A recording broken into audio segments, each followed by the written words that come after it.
14 बेटियां चली गई, लेकिन सवाल सिर्फ अमोनिया गैस लीक का नहीं है। सवाल यह है कि आखिर उड़ीसा के एक आदिवासी गांव की लड़कियों को 1500 किलोमीटर दूर तमिलनाडु जाकर काम करने की जरूरत क्यों पड़ी?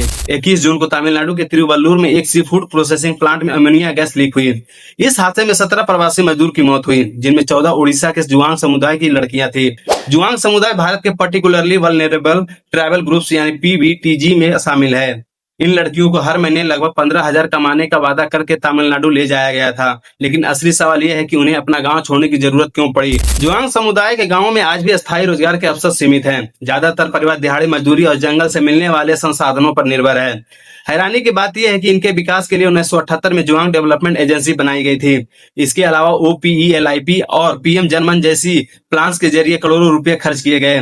फिर भी सीएजी रिपोर्ट बताती है कि कई पीवीटीजी क्षेत्रों में साक्षरता कम है, रोजगार के अवसरों की कमी है और कई प्लान्स का पूरा लाभ लोगों तक नहीं पहुंच पाया। यही वजह है कि गांव के युवा बेहतर कमाई की उम्मीद में दूसरे राज्यों की तरफ पलायन कर रहे हैं। और समस्या सिर्फ जुआंग समुदाय तक सीमित नहीं है। उड़ीसा के बोंडा और डोंगरिया कोंद जैसे दूसरे पीवीटीजी समुदायों में भी रोजगार की कमी के कारण पलायन बढ़ रहा है। इस घटना ने एक बड़ा सवाल खड़ा किया है, क्या सिर्फ योजनाएं बनाना काफी है या फिर उनका जमीन पर सही तरीके से लागू होना भी उतना ही जरूरी है?